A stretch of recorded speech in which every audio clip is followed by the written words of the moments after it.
So look forward to it.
Let's just check if everything is in sync. Just a second.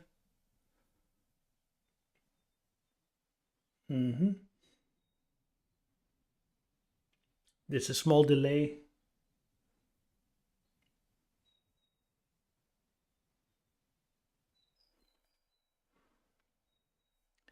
Let me already get Audi A4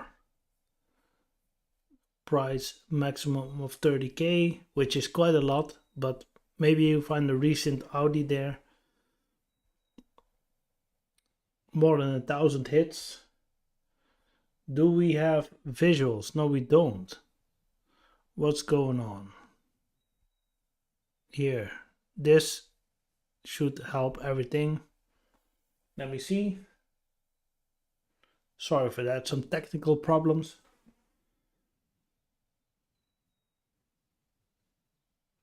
Yes, there we are. Okay. It's been a while that we did a live stream, so I have to get back to the gist of it. Audio seems okay. Let me check again. Yes, audio is picking up, media source is there, everything is going on. So we go back here. So the Audi A4 is the type of car that if you're doing quite well, you want a car like an A4, or maybe your business provides you one with a TDI. If you drive lots of kilometers, you can go for the 3 Series, you can go for the C Class, or you go for the A4.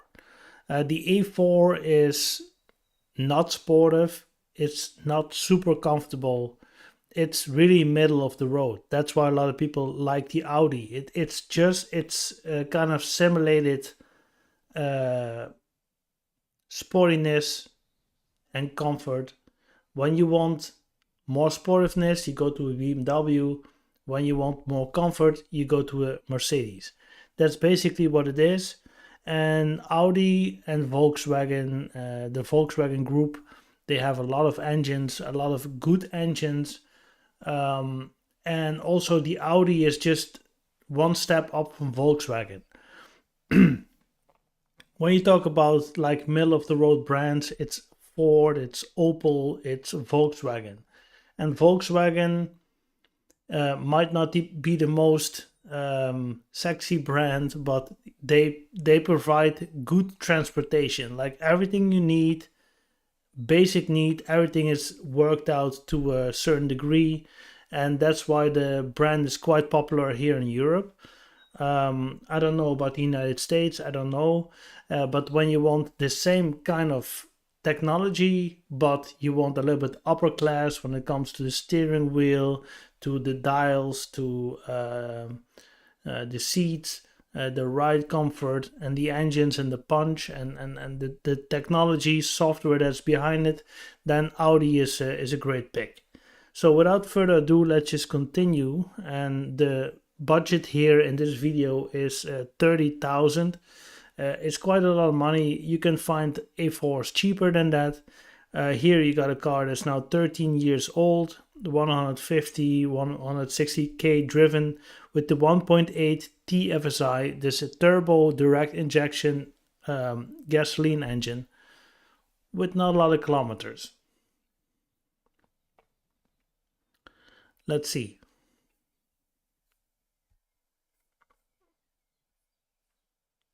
Is this the sedan or is this the station? It looks like the station. It is. Okay, let's continue. Let's see. Yeah, this is typical Audi of the early 2010s. It got everything that you need, including navigation, but it's all going to be outdated by now. Um, uh, Cars like this, they're a dime a dozen. Why they put the fuel station in there? Anyway, let me go on the hunt for something more special. So this is 1.8 TFSI, 1.4. I'd even have to put the 1.4, but this is from 2018, so it's a more recent version. We're also going to make some buying reviews of more recent A6s and A4s, so stay tuned. Let's see. 7K for 2006, which is old, definitely, but I like that generation Audi back then. Audi was still, yeah. Look at it. Let's see. Can we open this bigger? Yes, we can. 2006 station. It's not going to be very big. Not going to be super practical. There's a trailer hitch here and two exhaust tips. But still, I think it would withstood the test of time because back then it was such a revolutionary new design that today you will look at it and you think, yeah, it's fine. Of course, it's not the latest generation, somebody that knows something about cars, and when you look at it, like, I don't know, this looks like an LCD screen, 5 or 6 speed. I think those here, this is straight off a Golf 5. So that's how the VIG group works. Like, they spend money in places that you're looking at most frequently, because how many times you use this? Yeah, not much. And if you use it, how much attention you pay to this kind of stuff. So it's really thought out cars. This works. It probably doesn't break down, and if it does, they have so many spare parts because it will fit in the Audi A3, the A4, in the Volkswagen Golf, maybe even the Polo.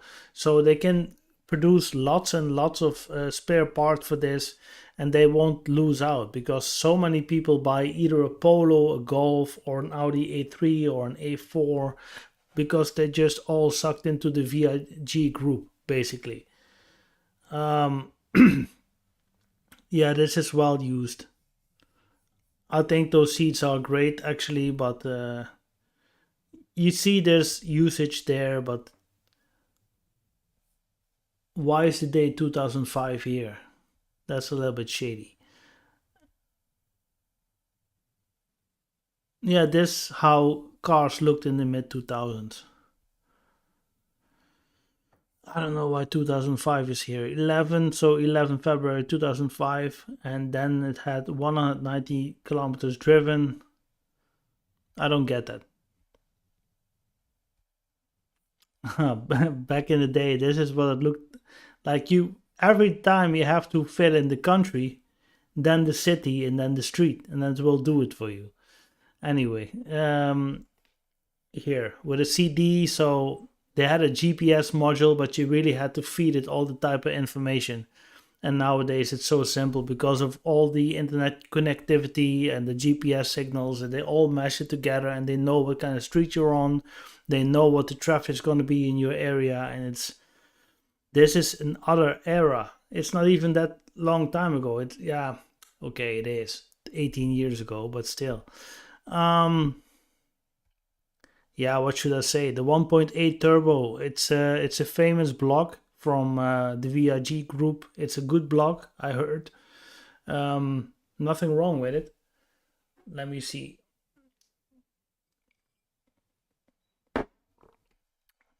So this is a four-cylinder 1.8 with a turbo, and it's in the Audi, it's in the Volkswagen, and it's in Seat. And this is a very famous block. It can handle a lot. It's a very well thought out block that's been around since the 90s, and it's been redesigned, redeveloped.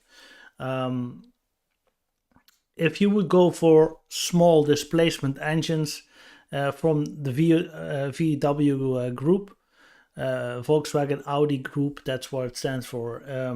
I would go for the 1.8 turbo, definitely.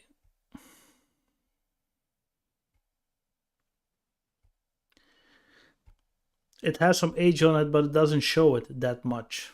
It doesn't. So this is 7K. Apica until the end of the year. It got 163 horsepower and is 1425 kilos heavy. Yay. 163 horsepower from the 1.8 is not bad. Nowadays, you stretch it up to close to 200 horsepower. But the 1.8 been around for a long time and has been praised within the group of enthusiasts in the VIG group, basically. So if you have a Volkswagen or an Audi and you have the 1.8T, you can put a tune on it, a software tune. You could put a bigger turbo on it, things like that. And those kind of engines, they allow that kind of fiddling around, so to speak. So that's great. Let's move on. Let's see. The 1.18, 2006, 2018. So this is 20K for a 2-liter TDI Ultra. I'm sure it's Euro 6 or something. So you can still use it. But diesel is really the type of fuel that nobody really wants to touch no more. I don't know why, because diesel engines are quite fuel efficient. But we have the NOx output at the back of the car that people, politicians, they get crazy about.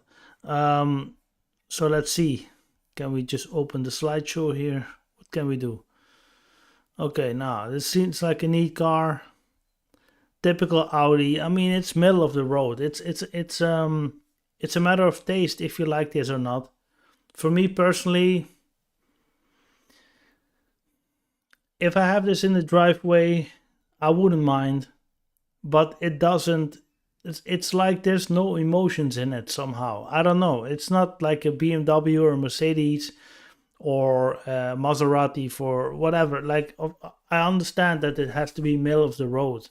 And I also understand that when you're a salesperson, for instance, and you made a promotion and you get a little bit more money and you think, yeah, I have to look representable, you get an Audi.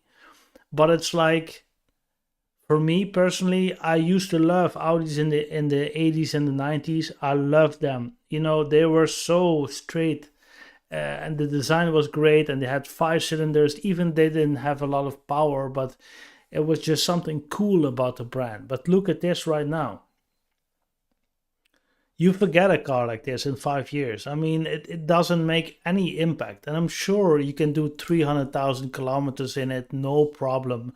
You have a few repairs here and there, but I don't think the car will leave an impression on you. It's just something you use every day. That's what I try to get at. TDI, okay. TDIs are good, Really, if you make lots of miles, there's nothing wrong with it, and I'm sure it drives well and all of that. Here, it's clean. It's pretty German. It's well thought out with the technology, and the gearbox is good, and the engine is good, and the feedback from the steering wheel is a bit fake, but you feel like you can do it all. And when you got Quattro, you will happily plow through snow and all that stuff.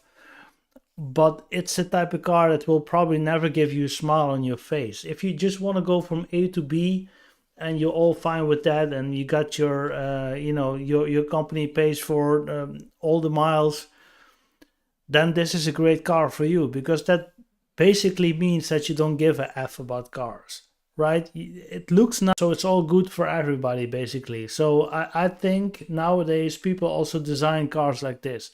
You buy it when you have a certain function. Um, then you outgrew a Volkswagen, you go to Audi. But all that stuff don't matter when you buy a car. Is it a good car? I think it's a good car. I think it well put together. I think it looks logical and modern. But yeah, I don't know. It's just a bit soulless. That's all I'm saying. And if you don't care about that, then it's fine. I'm sure it will serve you well. You can drive to the south of Italy if you have to. Maybe you only have to fill up with fuel twice because it's a diesel. They're very efficient. TDI has been around since the 90s. Um, but it's all a bit soulless with Audi. I don't know how American viewers look at this, how German viewers look at this, but it's soulless. It doesn't stand for nothing. Like a BMW stands for driving experience. Freude am Fahren, that's BMW. Mercedes prides itself on the back to say like we're the most comfortable, we're like the most luxury brand to come out of Europe. Maybach is something else, but that's a niche market. Um, what's Audi?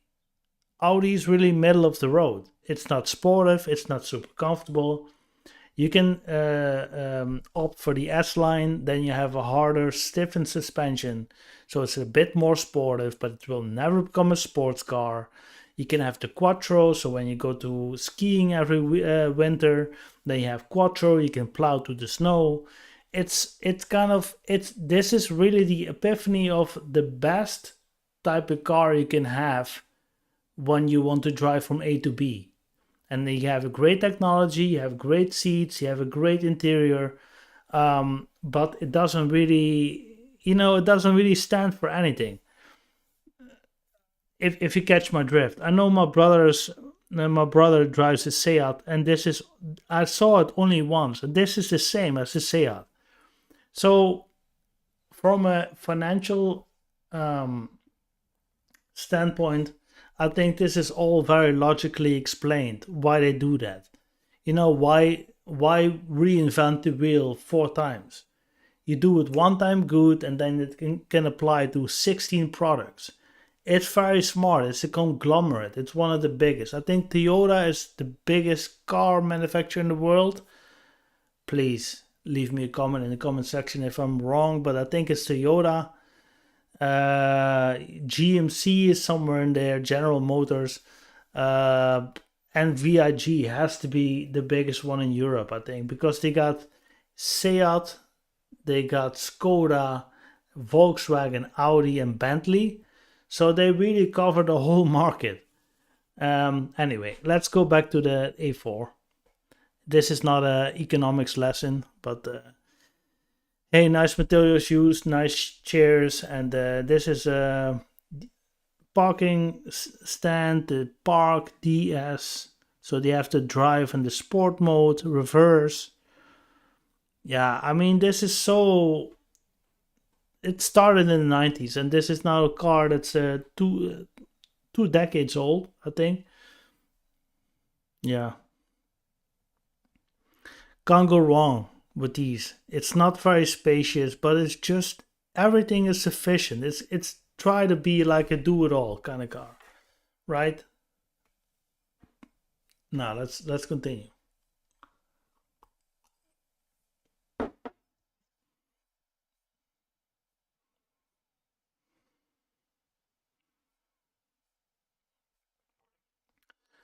Yeah, a little bit of a personal note. I hope in the next couple of months I can move out here and have my own place and have a new studio.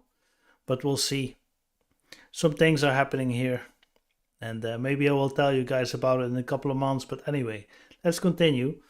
Um, let's see. 2003. The 2.4 V6 still almost 17k. That's ridiculous. All right, let's go to. Don't tell me you have 106 pictures. So this is what? 2.4 V6. This looks very early 2000s to me. But if it's in well, think about it like a 2.4 V6 in a car like this. Even though it's an Audi, it might be such a joy to drive it, you know? You will totally adore it. But this is the type of car that you give your wife if you make lots of money, you know? And you think, yeah, I got yourself this. Ah, let's see. Yeah, this is 2004, 2005. Why is it 16k? Not that I think that's an awful lot of money for a type of car like this because they don't make this no more. Think about it. This is an A4 with a V6 and a pretty big one, a 2.5 almost. Let's see. Wow, there's a lot of pictures in here. Let's see. 2.4, yeah, 6 cylinder. Let's see. Let's go back because this is too much. More info. Good. So what is this? 90k. That's why. It has probably a DSG. Not a DSG. No. I think it has Audi's Multitronic. Yeah, Multitronic it has. I was thinking about it and it was just right here on the screen. Shouldn't day drink, you know, it's not good. Let's see. Two guys that owned it before. Look at those specs. September 2003. Yeah, I mean, less than 100,000. What can you do with a car like this? I mean, it's spot on. It's 90,000 kilometers. But let me see again. So the first year it drove almost 12k. Then it only drove 5k. Then I drove 415k.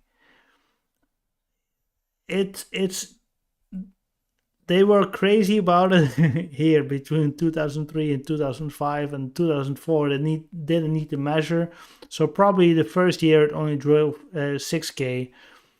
A car like this is probably owned by the missus of the house, and you know it can have some torque low down, and yeah, what's special about it?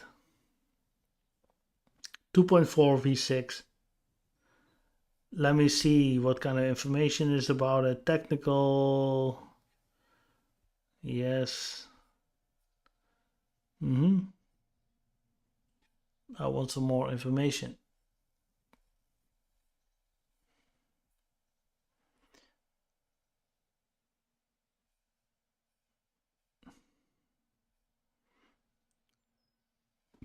Let's say this has either 140, 150, 160, or 170 horsepower, because I think those V6s from Audi are quite lazy, but I think they can they're capable of doing quite some miles. So we move on.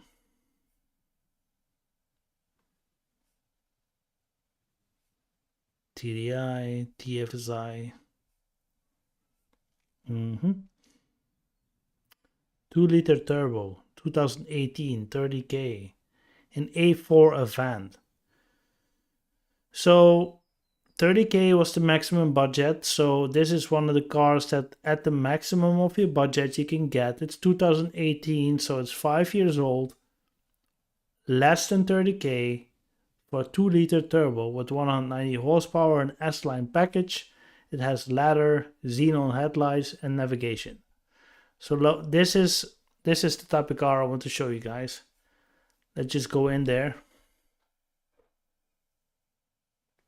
Mm-hmm.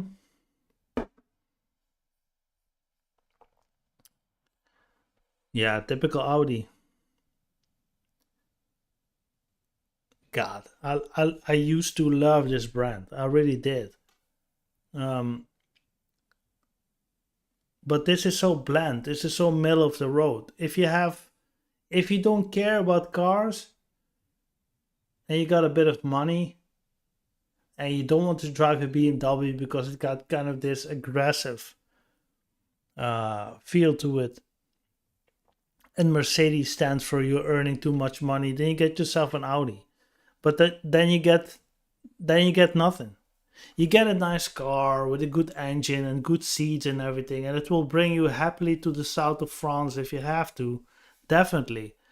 But it will not bring a smile to your face.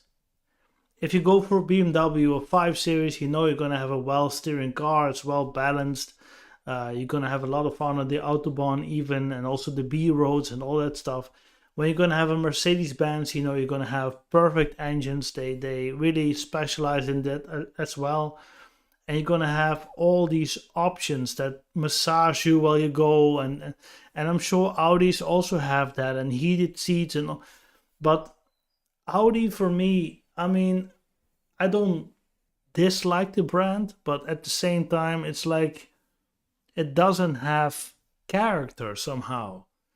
But when I go back to the early 90s um, with the first S4, with the RS models in the 90s, and even up to the first A6, RS6, they had so much character. And even then, the steering was vague and everything. But if you want to do lots of miles and you want to have a great engine and you want to be, inside the car is where it's at, then Audi is better than BMW and maybe even Mercedes on that part, because they figured out that inside the car is where it happens.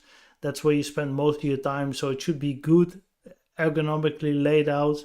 The gadgets should be on point and everything. So I struggle with Audi a bit nowadays. I used to love it, but nowadays I don't know exactly where I stand. But anyway, I'm not an Audi driver, but I am an Audi fan still to this day. I am to a certain degree. I understand where the brand came from, and they really struggled to come here. So I respect that, but with my personal money, I wouldn't buy an Audi. I wouldn't. No. If somebody gave me one, if I have to drive 50K a year, I would happily drive an Audi.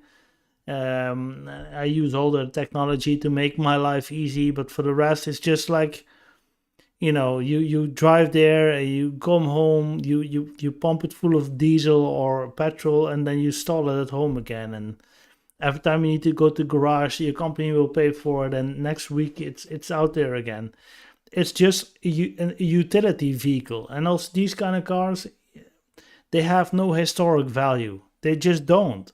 It says nothing to me personally, and I think that's important when it comes to cars. I mean, this is just a certain era, and they will serve their customer well the first 200,000 kilometers, and maybe after that the problems will come. I don't know. These cars are so well thought out from every aspect, from the lease company, from buyers that want them. Um, it's just a different time. When you bought an A6 in 2000, it was different than when you buy an A6 right now, if that makes any sense. Because um, those automotive companies very well know that what to expect from customers, how much money they have, um, what type of customers that they have. That's why big data, and I'm also in IT. That's why big data is so important, to know what kind of customers you have, what their needs are, and what they're looking for. And most of the people commute to work 2 or 3 times a week, and the rest, maybe they drive a little bit further the rest of the week, and they need a car to do it all. And Audi is middle of the road. it's not super comfortable, it's not super sportive. So most of the people will think, yeah, it's fine. And most of the people, let's be honest, most of the people don't care about cars. They get in, they know where the ignition is, they know how to fill up the car with gas, and that's it. And they don't care because it's a company car. And if something goes broke, they call somebody, they will pick it up, they'll fix it. Um, they don't care. And with that in the back of my mind, then Audis are just the best. Then Audis are the best. But if you're a real car enthusiast, yeah, then Audi is not the thing for you. I hope I made my point clear, and I hope somebody can comment on that, because that's really how I feel. That's really how I break down Audis. Um, I'm not hating on the brand, but it's such a car for account managers and upper management, and somebody with a certain budget that can, every mile they make, everything they do, they can just write it down and somebody else will pay for it, and they're looking okay in the meanwhile, and they're having a good car that maybe has quattro and stuff around it, but it's just a tool. It's a beautiful tool, but nothing more. Hope you catch my drift.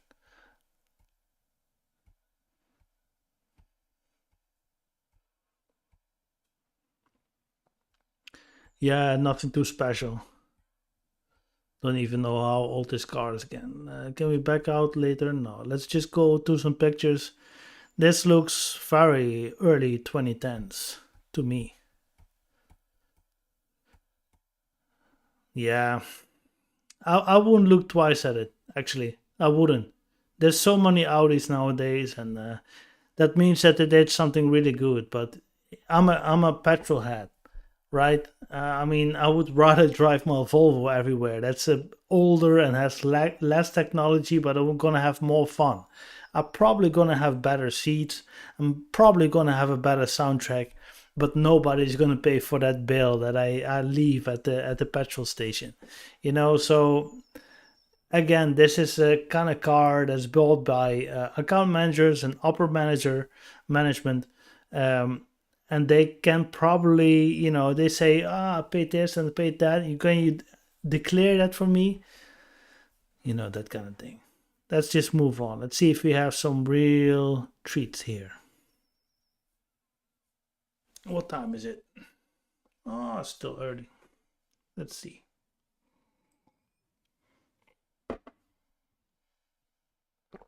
So this is right on the edge. 40. They have like 30, 40, 50, and 60 TDI. I have no idea what that stands for. I saw it happening, but I didn't never bother to care what it's about. 40 TDI, so probably not entry level. It's a diesel. All right. 7-speed gearbox. This is what I bought my Polo with. 45,000. That's funny. Who buys a car like that? And 2019, so it's 4 years old. Okay, a little bit more than 10K a year with diesel. Why? Why? And also this, it doesn't speak to me. It's like just another ordinary car that you see here in Europe. It's does nothing to me. But let's see some specs. Yeah, we got the screen going on. We got another screen going on. I mean, I'm not at home. I'm not in my man cave with all the screens around. I just want to have a nice car to drive. I'm sure the seats are good. I'm sure the 7-speed gearbox is good. I mean, all the things that can show you quality and refinement will probably be fine. Um, Moving on. hmm Yeah, they're just pieces of technology, aren't they? They got their own data link, their own stuff going on. Yeah, let's see.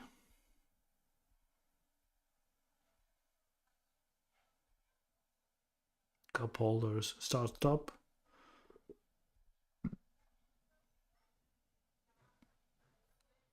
They have the light sensor. When it gets dark, the lights come up automatically.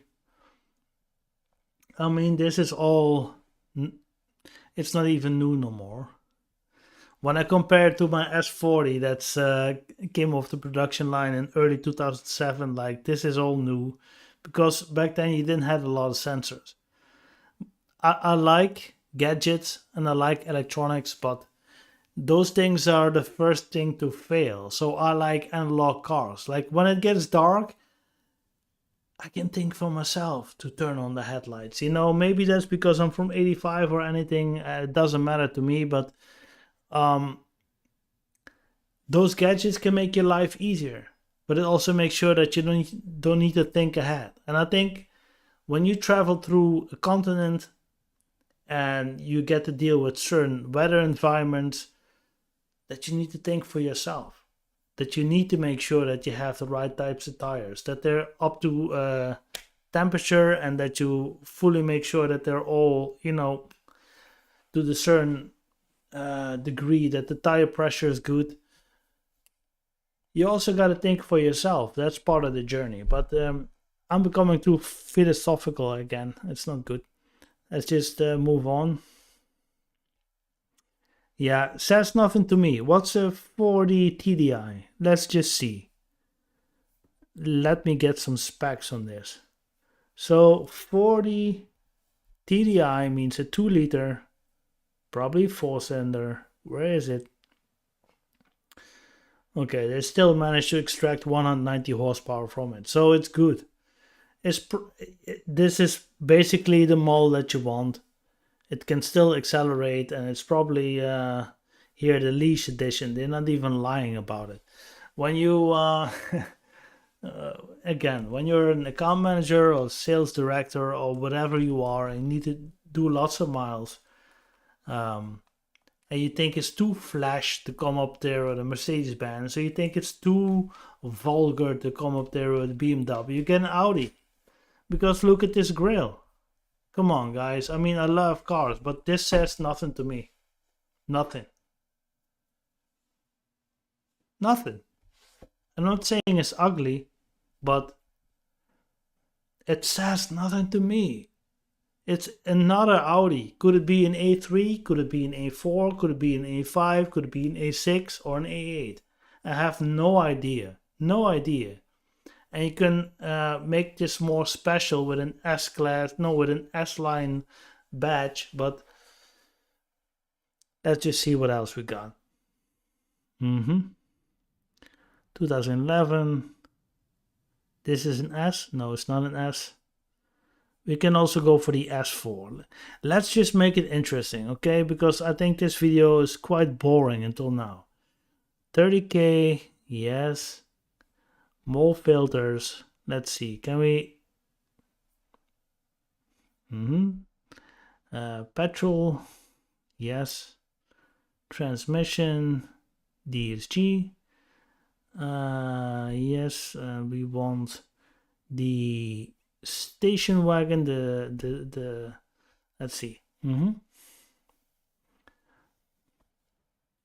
I want the S4.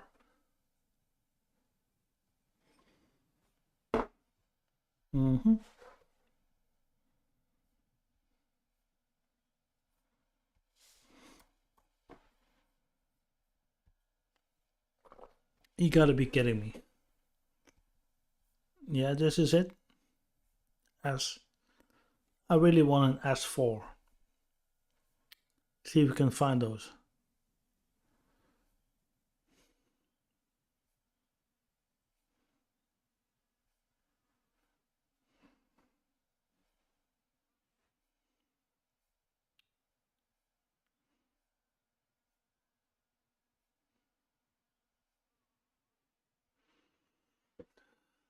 This looks like it, but this is not an S4.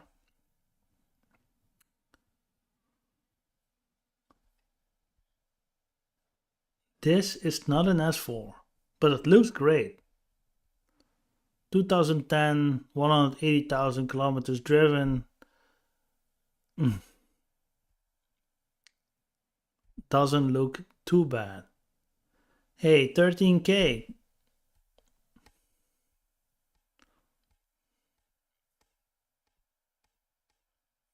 Who knows? When you get your tax return, you can buy something like this. I wouldn't do it.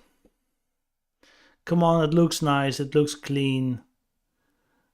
TFSI. Show me what kind of engine. This is not an S4. What it got? What it got? Specifications. Mm-hmm. A 4-cylinder. Looks how it, look. Not even a 2-cylinder. No, not even a 2-liter 4-cylinder. Looks nice. We really want an S4. Let's see if we can find one. There should be one under 30k. Should be. 3-liter TFSI. Alright. This is an S4. Bought from 2010 with 200,000 kilometers, 210,000 kilometers on it.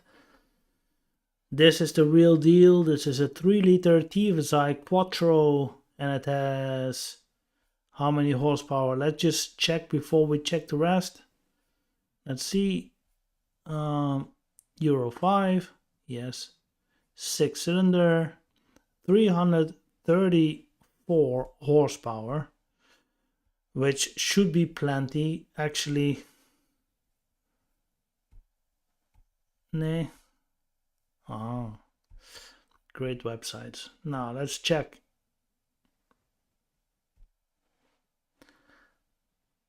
€16,500. 2010. So it's 13 years old. 200,000 kilometers driven in an S4. So they are kilometers.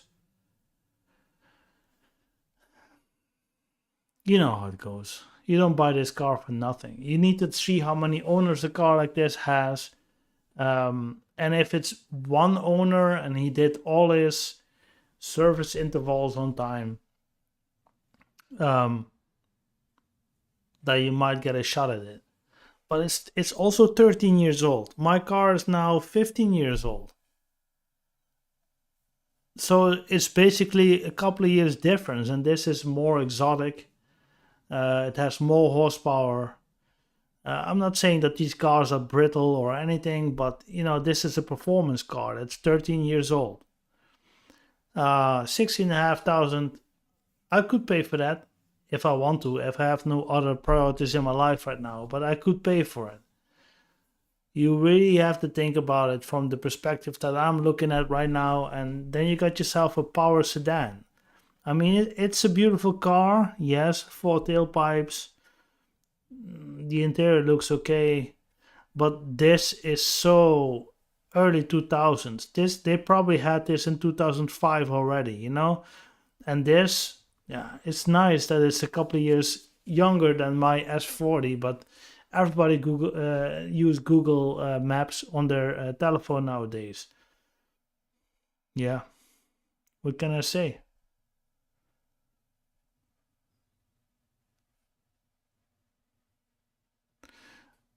I'm not a BMW guy, but I'd rather go for this 3 Series here. I don't know. Audi's just, I have a complicated relationship with Audi. I think this is a nice, beautiful car, but it still doesn't do it for me. 2010. 2010. Almost 210,000 kilometers driven. 13 years old. And still 16.5k. They should be able to bog it down to 12k. Come on. You want to get rid of this? Who gonna buy this in this time, in this environment where everybody is talking about how much CO2 you're putting into the air? What are you doing for the environment? What are you doing here? What are you doing there? And I'm the type of person, I don't care. Like, if I want this, I get it. But I will do my research to see, okay, next to petrol, this car will consume something. Tires, maybe it needs special oil for the gearbox to deal with all this power. I mean, it's not a whole lot, 330-ish. but it's fast enough. You're gonna have some fun. It's an S4. It's not an RS4, so it's really like the first entry stage of performance when it comes to Audi. But this car is old. All the technology is old. This was already invented in the late 2000s, basically, when it came to the market in 2009 or ish. I don't know this generation, but we probably already. This might be the C6. Shall we just do a check? Audi A4. Let's just do it while we're at it. Now we love Wikipedia. Let's just see, because they have it all lined up so nice. So this car is from 2010, right? So I think it's the fourth generation, 2007. Yeah. So it's the B8. B8. And for all you guys out there that are just willing to buy a car, now you know the generation. Now it's very easy to type in Google, find vulnerability problems for Audi A4 B8. Then you know exactly what to look out for. But this is the top of the line, basically. This is the S4. This is the most spectacular package they can have. I mean, it doesn't look bad, not at all. It doesn't. Let's see.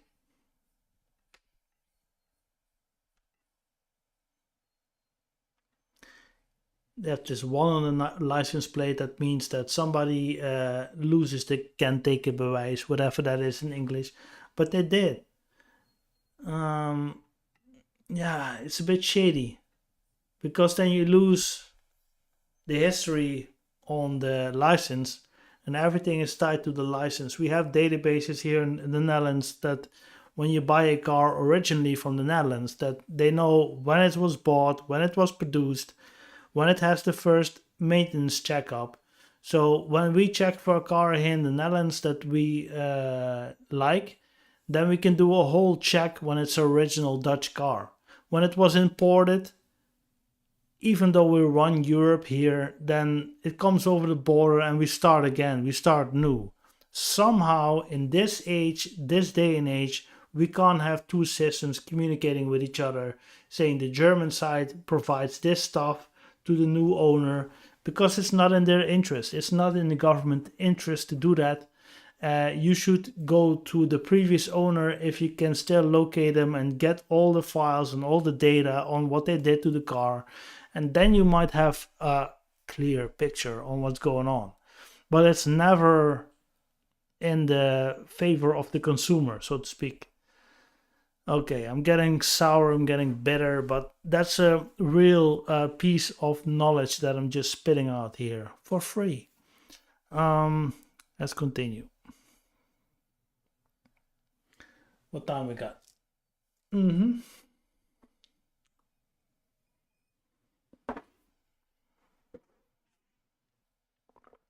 2004. Ooh, it's even worse.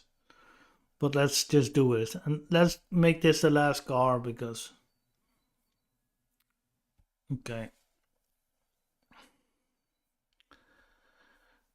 Guys, this is old. And look, it might look for some of you people out there, and I can't blame you. I mean, you think I have this in the driveway, you must have really made it. No, you don't. I think a lot of things on this car are aftermarket. Yeah, look at this. It might be an S4, but where's the S? Even the S is blacked out. Why you do that? Why you... Man. No, okay, I would already walk away from this, even though it might be nice. What is this? Solar panel?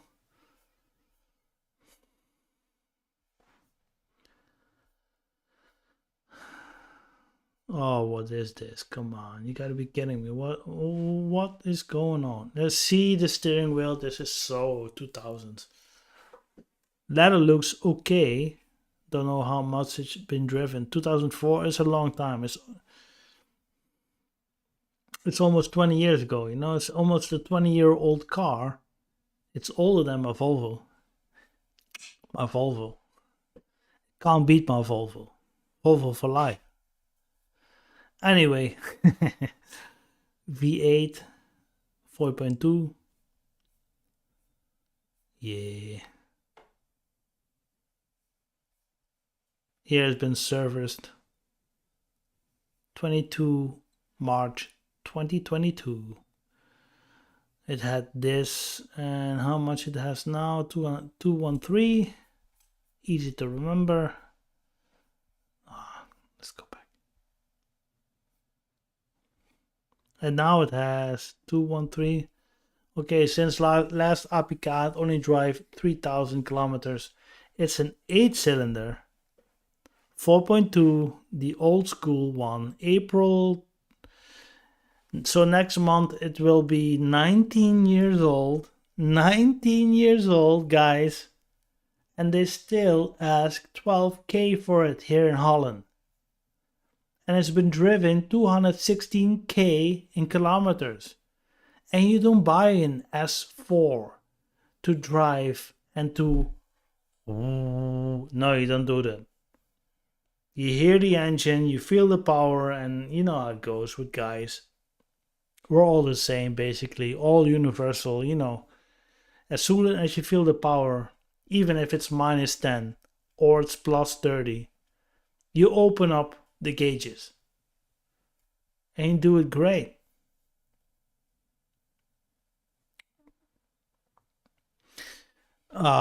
Let's see if we can get one more in and then we close it off. Let's see. Anything special? 1.8, 2012. Come on, guys. This is a lot of money. 24k. This is 11 years old with almost 170. Yeah, it takes a while, but not that much.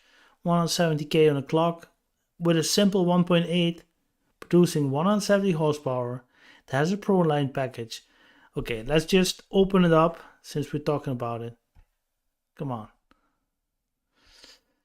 Yes.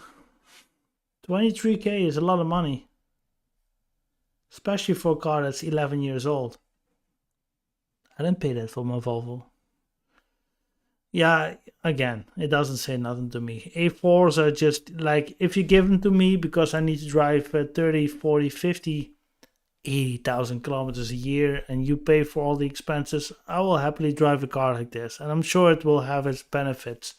Good gearbox, good seats, nice pleasant interior, infotainment system and all that stuff. But it's just a utility vehicle. It just brings you from A to B. It will not bring a smile on your face, maybe only when you have quattro and you don't end up in a ditch.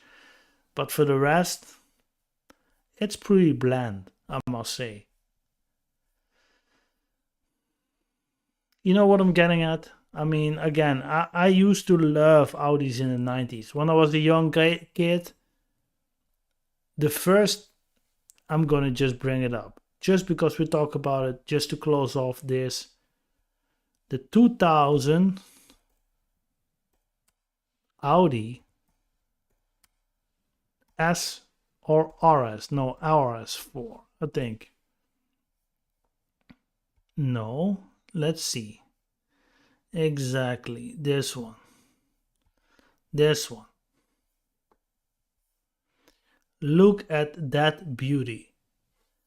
Look at that. And think about what Mercedes and BMW were doing back then. Oh, yeah, BMW had the 8, the E39 BMW. They were about to introduce the E64, no, 46, sorry. The 3 Series, you know. What I liked about BMW was the E30, the E36, and later on the E46. But Audis were something special in the early 2000s. Think about it. You had this kind of car, which was a bi-turbo V6, and it had more than 300 horsepower, and it was so easily be tuned. And this was a genuine 300 kilometers car. That's what it was. And look at it. It has so much road presence, and it had quattro.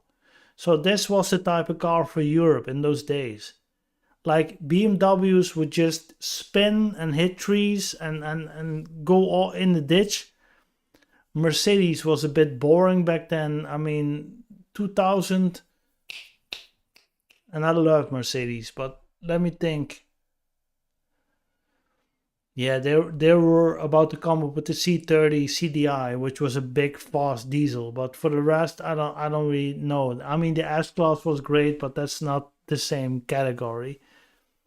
Audis were great. That's what I'm trying to get at. Let me see, like, and also the same thing with the 2002, which was in one of my films that I liked, the RS6. Here, I mean, Audi was on a roll. Look at that. This is the era that I like from Audi.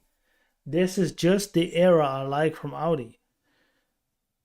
Those cars are so cool. They're so German. They're so, like, they're not screaming, they're not shouting, but they have a certain distinguishedness to them that, yeah, I haven't seen since 2005, because Audi really had to make sure that they are known in the marketplace and everything. And one of the things that Audi did, what they really broke through, is the Audi R8.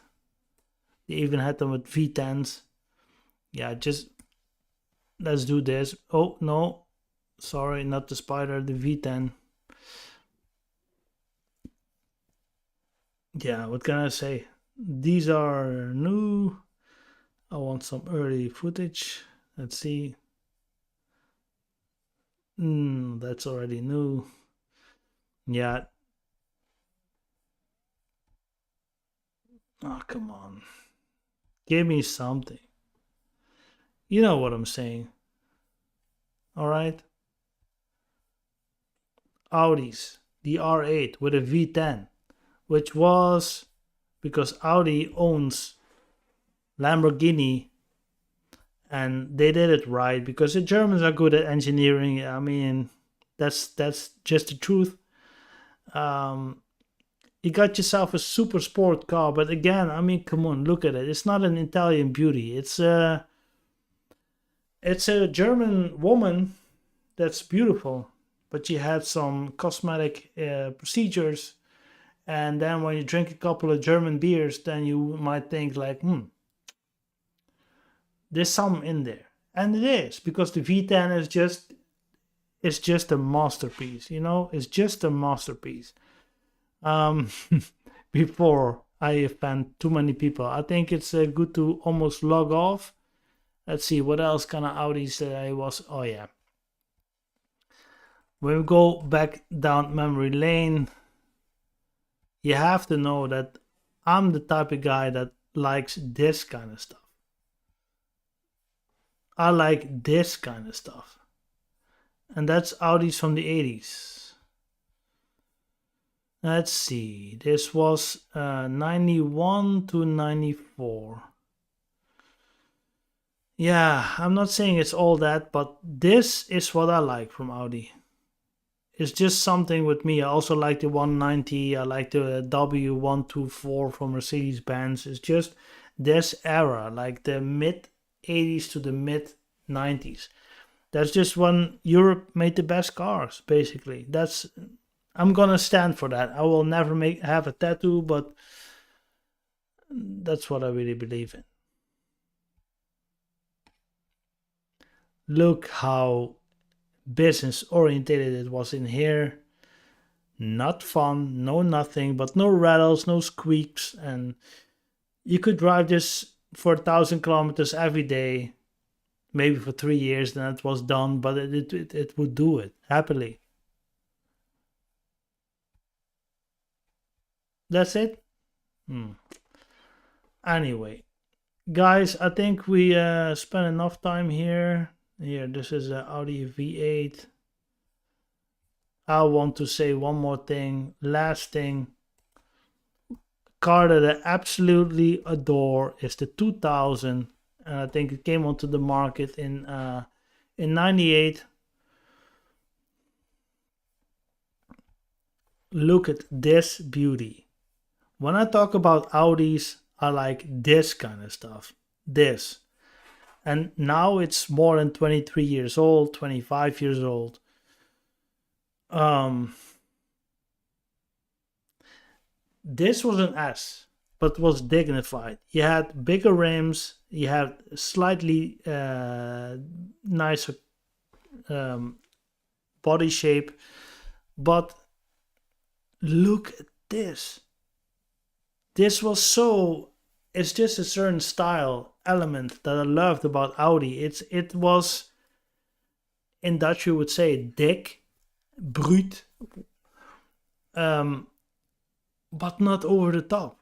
You could still pull in the car parking lot, and people will look at it and say, "What's special about this car?" Because look at the styling. There's just something about it, but you're not sure. And when you go to the back, you see this sign here. And this used to be the 90 sign of like an Audi S model or like an Audi performance product. Um, that's when I liked Audi. So I'm not hating on Audi. I will never say that. I will never not deny that I don't like Audis. I just don't like modern Audis. I like cars from the 90s. And I have that with a lot of brands, but especially Audis. I mean, I can still appreciate a modern Mercedes, modern BMW, which is quite hard, but especially with Audis. And I think that's just up to the Volkswagen Audi group brand that they need to cater to the new trends, because they need to make sure that enough new customers walk into their showrooms. But cars like this are not built anymore with a 4.2 V8 in this luxury class, because who buys this kind of thing? Think about it. This is not the kind of car that you be driving around about.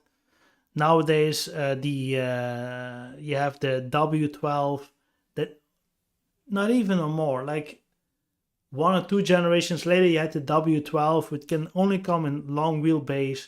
So you're going to sit in the back and you're going to have a very beautiful engine. And when you had the S8, that's a small wheelbase and you drive it yourself. Car manufacturers are always looking for ways to fulfill needs. Anyway, let's see. Yeah, cars like this is just 2000, guys. It's 23 years ago. Look at this stuff.